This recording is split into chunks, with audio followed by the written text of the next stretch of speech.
Você já imaginou não poder frequentar o local, ou não poder sentar em um banco, ou até mesmo ter um bebedouro separado por causa de sua cor?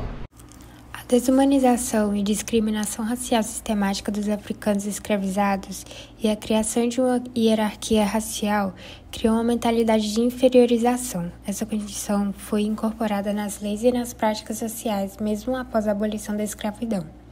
E essa discriminação racial institucionalizada moldou as estruturas sociais e econômicas, limitando as oportunidades dos negros e perpetuando a desigualdade até os dias de hoje. Esse fator levou à luta pelos direitos civis dos negros nos Estados Unidos, sendo um movimento significativo e corajoso que ocorreu na década de 1950 e 1960, tendo como os marcos históricos o boicote aos ônibus de Montgomery, liderado por Martin Luther King, e o protesto de Rosa Parks contra a segregação nos ônibus. Bom, eu vou falar um pouquinho sobre Martin Luther King. Martin Luther King ele nasceu na Atlanta, na Geórgia, nos Estados Unidos, em 1929. Ele foi um pastor batista, foi um ativista político e um líder do movimento dos direitos civis dos negros dos Estados Unidos, que foi o que mais marcou a trajetória dele. Os princípios dele eram a não violência e a desobediência civil. Ele também lutou contra a pobreza e pelo fim da guerra no Vietnã.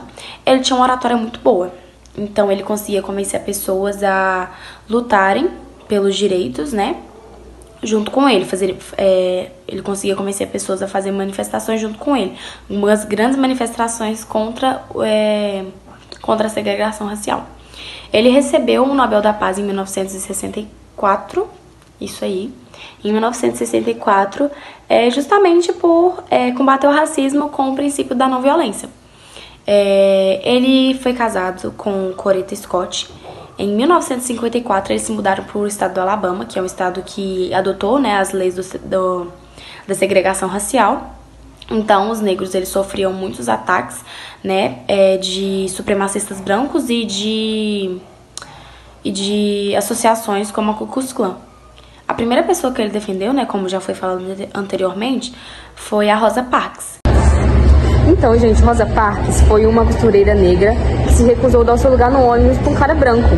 E esse fato causou um boicote nos ônibus na cidade de Montgomery. E esse fato acabou deixando a população negra insatisfeita, o que gerou uma revolta por parte deles. E o líder foi Martin Luther King. E foi a partir daí, então, que os direitos civis dos negros começaram a ter notoriedade, Os brancos, eles tinham preferência, Os brancos, eles tinham preferência nos assentos.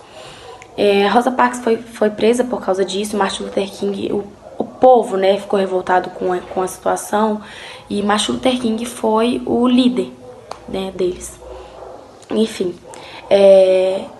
Martin Luther King ele deu um discurso no ano de 1963 que marcou a história. Marcou a história e está guardada até hoje. Ele fez esse discurso para milhares de pessoas, que basicamente foi o discurso I Have a Dream, que basicamente ele falava como que ele queria que os Estados Unidos fosse, que não tivesse diferença entre brancos e negros, que fosse a mesma coisa, não tivesse segregação racial. Martin Luther King ele foi assassinado no ano de 1968, por James Ray. E desconfia que James Ray foi pago, para matar Martin Luther King, porque não queriam mais Martin Luther King vivo, porque estavam vendo que estava fazendo muita diferença. Enfim, estavam ameaçando as pessoas que eram a favor da segregação racial.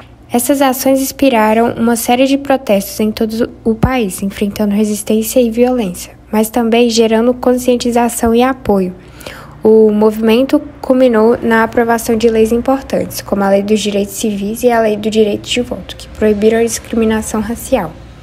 A luta pelos direitos civis teve um impacto profundo na consciência coletiva e nas atitudes da sociedade, destacando a necessidade de igualdade e justiça para todos os cidadãos. Embora desafios persistentes permaneçam, o legado desse movimento continua a inspirar lutas por justiça social em todo o mundo. A cidade de Washington desempenhou um papel fundamental nesse movimento, que forneceu um palco simbólico e político para as manifestações e pressionando por mudanças significativas na sociedade e na legislação. Essa luta continua sendo um lembrete poderoso na importância da justiça e da igualdade para todos os cidadãos.